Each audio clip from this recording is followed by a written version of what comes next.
Hello and welcome. In this tutorial, I'm going to show you how to use the frame-by-frame animation in Clip Studio.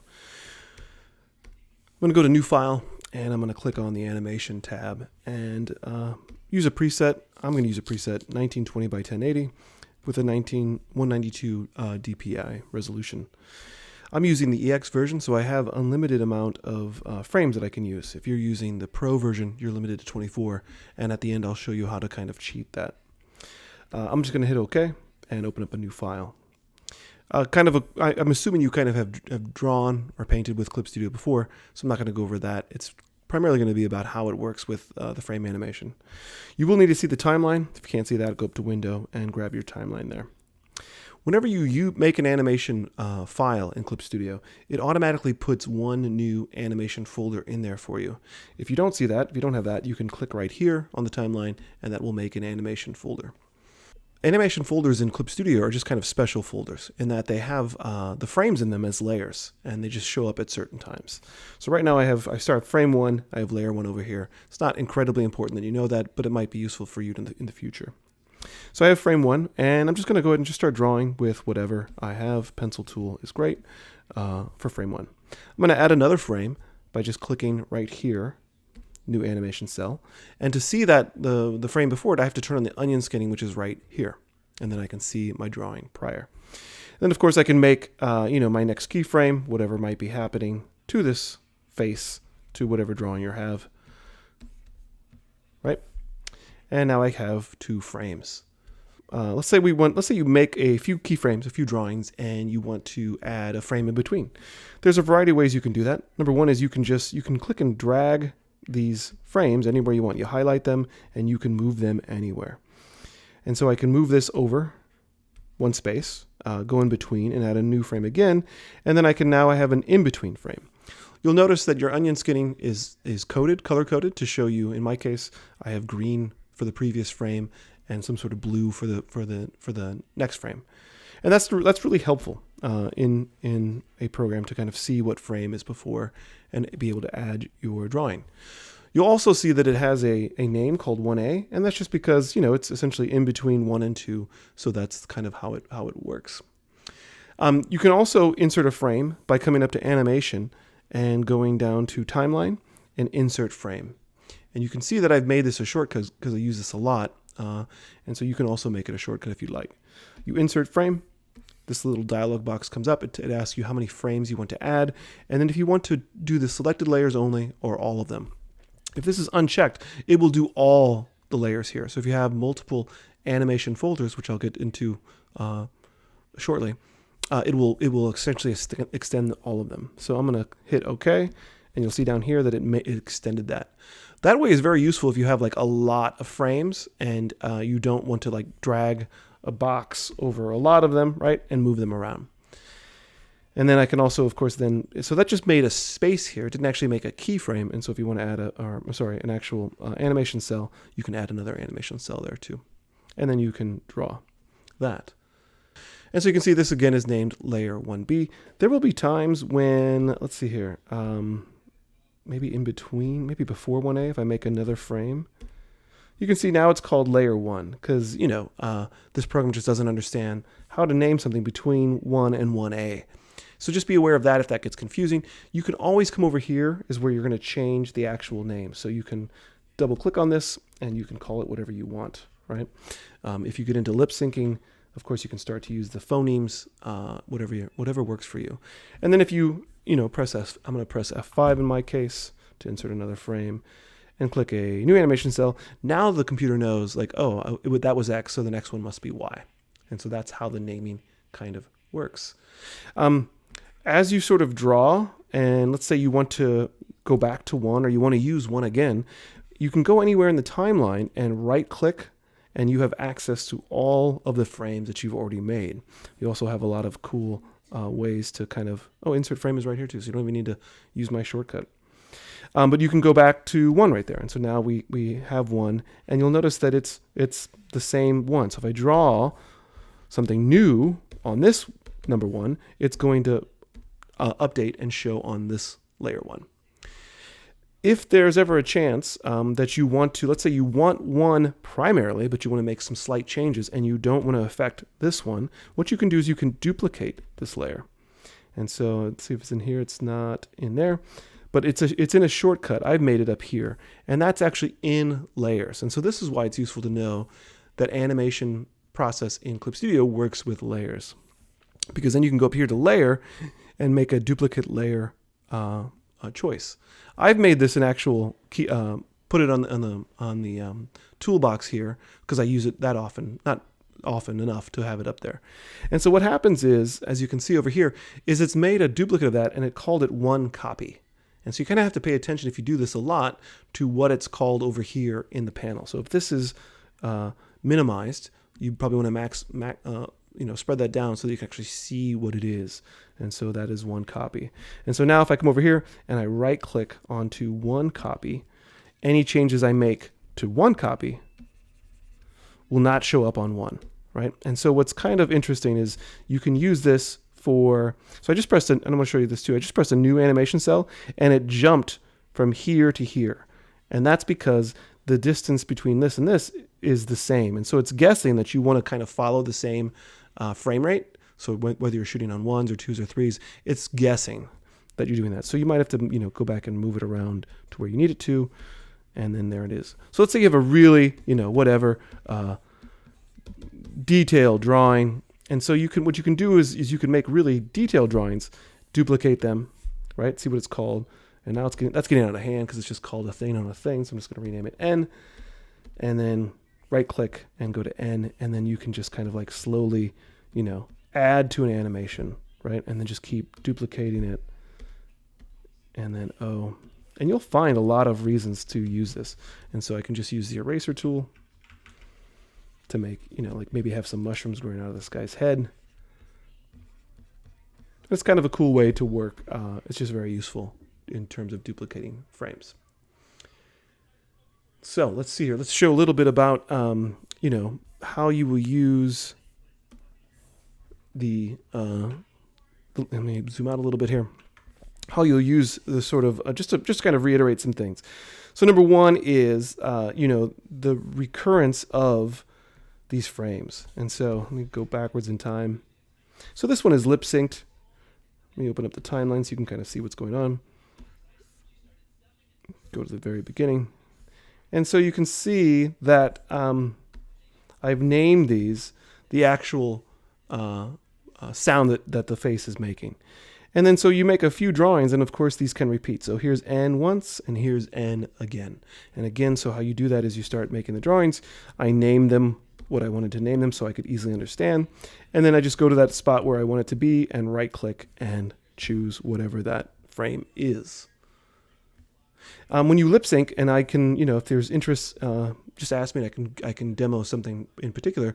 But when it comes to lip syncing, typically the mouth shape, the mouth drawing of the sound usually precedes the sound by 1 frame or 2 frames.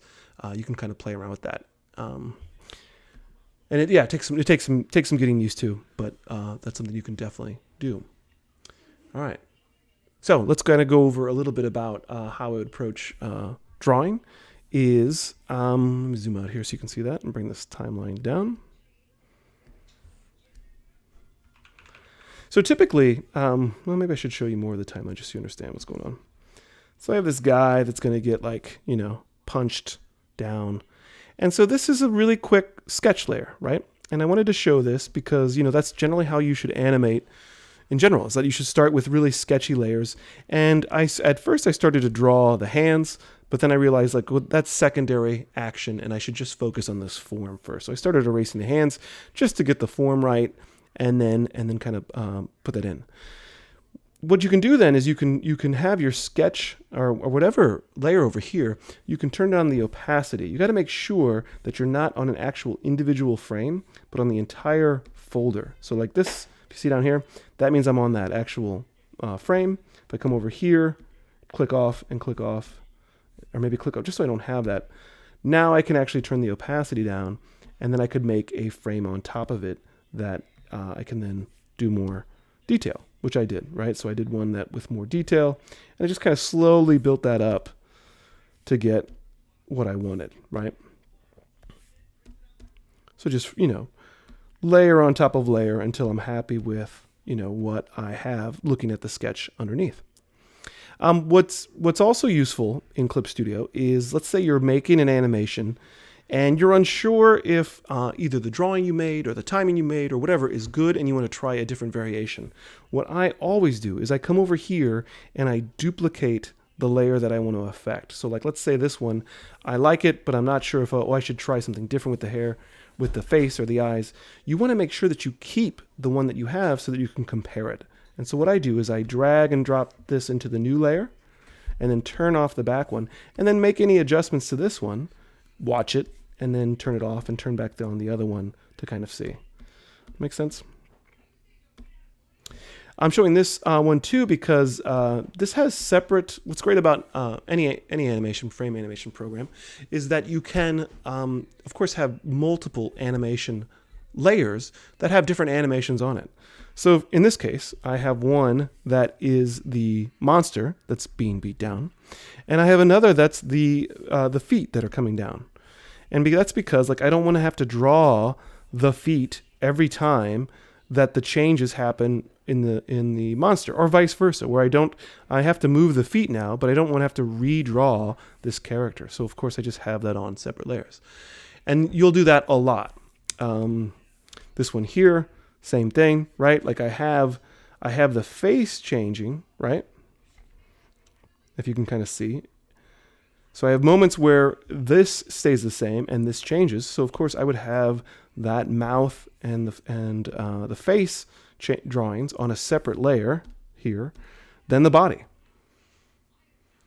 And so you should totally also do that, and that you'll get good with that if you keep at it. Let's see here.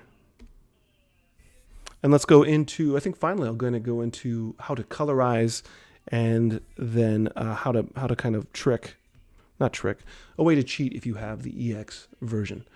So colorizing is, there's a variety of ways to do it, right?